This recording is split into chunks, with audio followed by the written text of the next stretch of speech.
President, did we lose a single inch of territory or sovereign rights during the Duterte administration?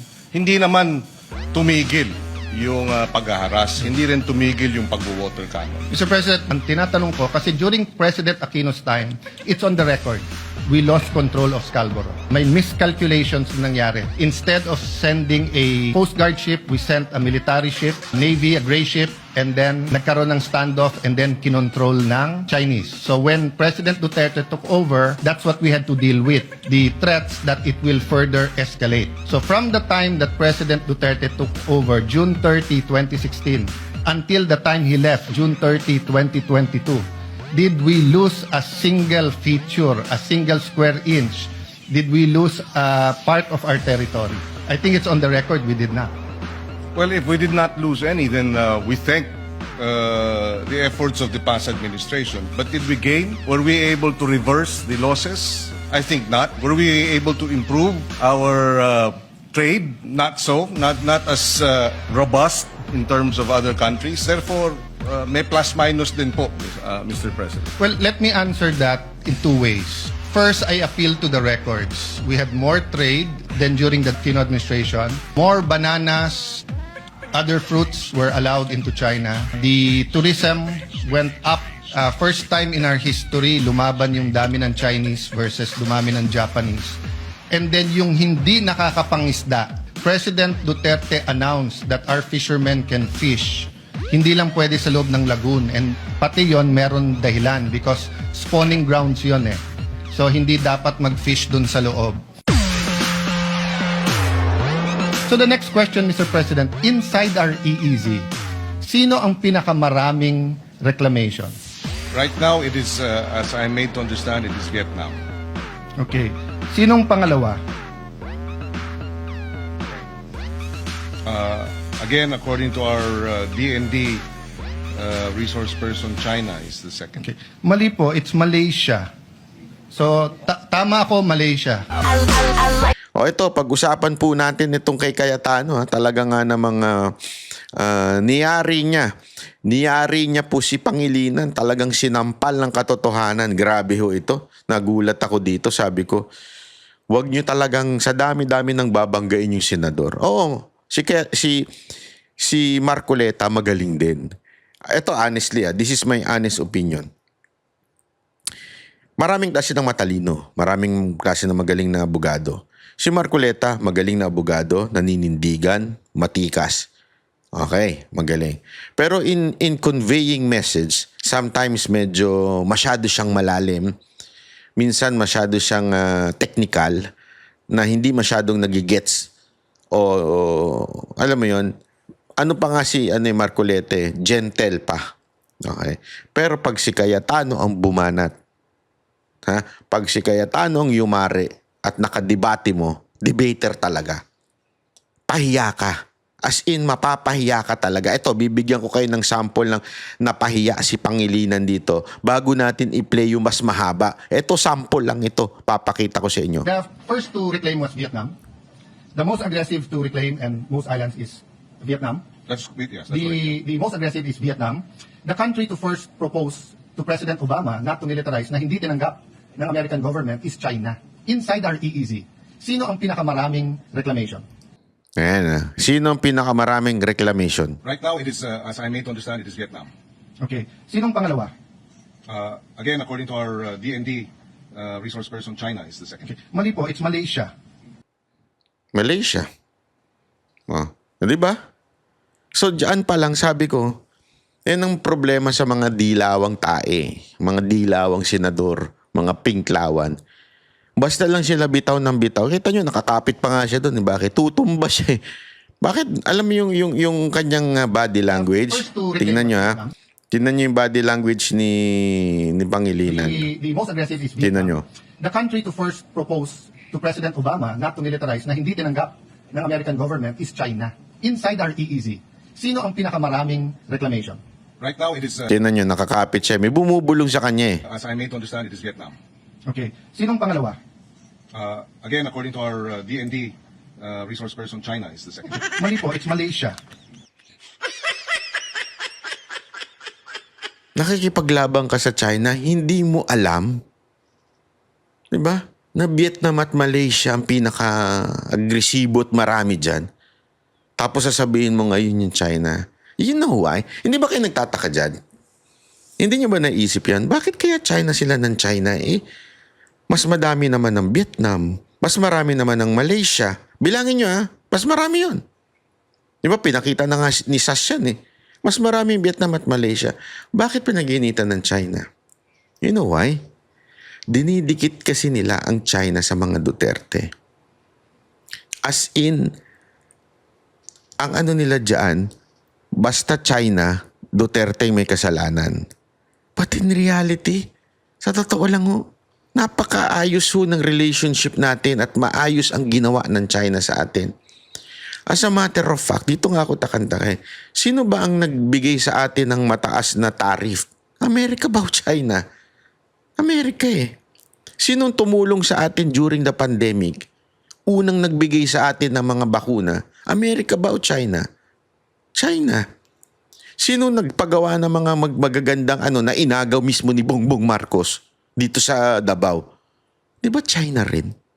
Alam mo kanina nagpunta kami sa coastal Sabi ko nga kung lumamig lang to, para na ako nasa Europa.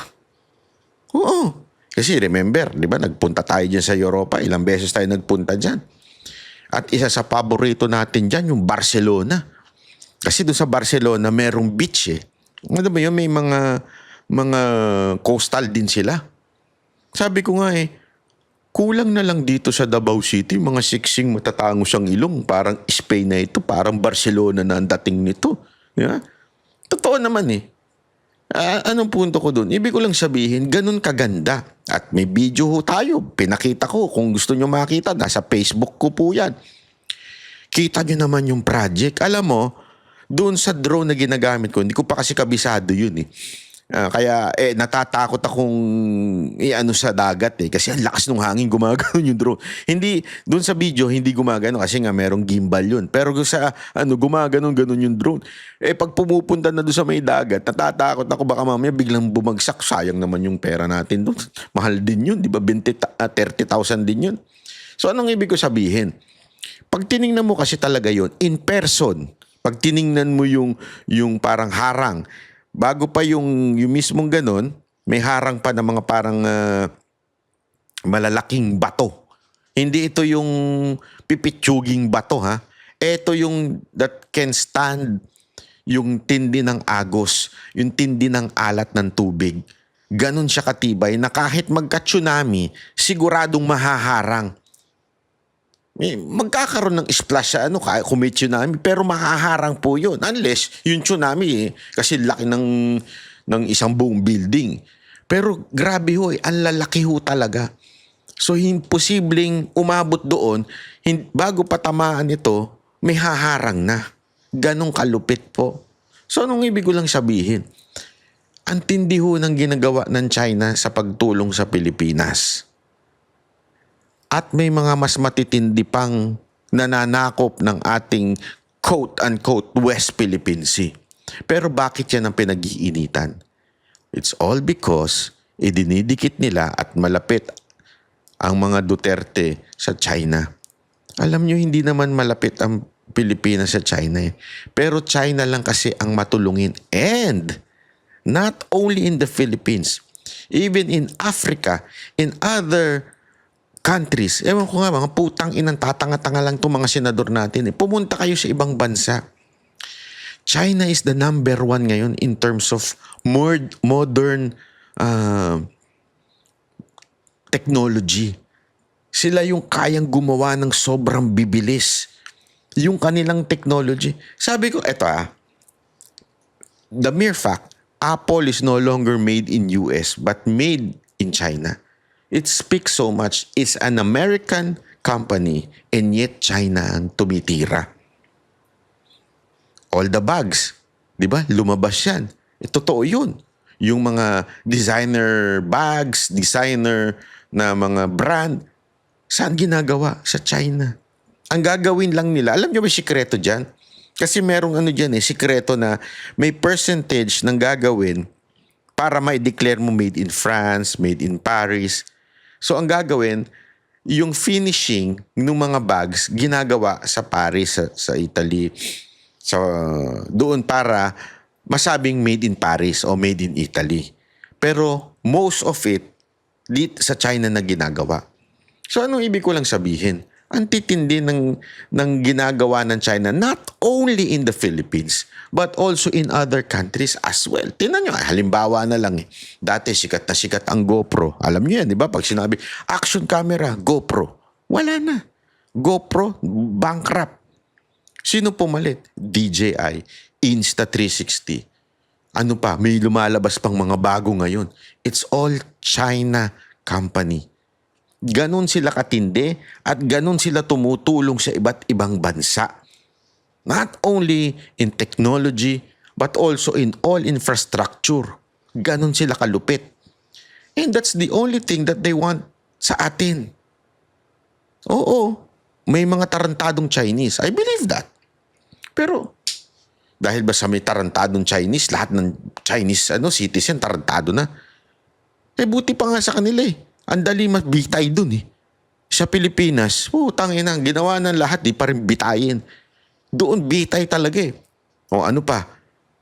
Yun na nga lang, sabi ko nga sa inyo eh, yun na nga lang panahon na tayo ay walang makuha ng tulong. Sino nagtulong sa atin? Yung Sinovac, malamang maraming namatay kung hindi nabakunahan agad. Ganun ho. Tapos, hindi naman sila talaga ang pinaka nananakop. Mas marami pa. Hindi ko sinasabing huwag ipaglaban, hindi po ako pro-China. That's not what I'm saying. Kasi yan ang pinalalabas ng mga tarantadong mga pinklawan at saka mga dilawan at mga makakaliwa. Sinasabi nila pag inanoon China, ibig sabihin pro-China ka. Hindi. Andyan ang Malaysia, andyan ang Vietnam. Ba't di yan ang sitahin nyo? Because hindi nila kayang idikit ang Malaysia at Vietnam kay Pangulong Duterte o sa mga Duterte. Again, sabi ko nga sa inyo, lahat ng galaw ng dilaw, lahat ng galaw ng pink, at lahat ng galaw ng teroristang makakaliwa is to destroy the name Duterte because they're afraid on 2028. That's the only reason bakit diin na diin sila dito sa China. And another reason is para malihis ang issue ng flood control. Asan na yung lintik na flood control? Project na yan. Yung ghost flood control project na yan. Wala na. Blue Ribbon, anong ginagawa ninyo? Lacson, ba't yan ang concentration ninyo? Diba? At yun nga mga kababayan, anong masasabi niyo sa balitang ito? Maaring ihayag ang inyong opinyon at kuro-kuro sa comment section sa ibaba. Huwag din kalimutang mag-like, mag-subscribe at mag-share sa bidyong ito. Maraming salamat sa panonood.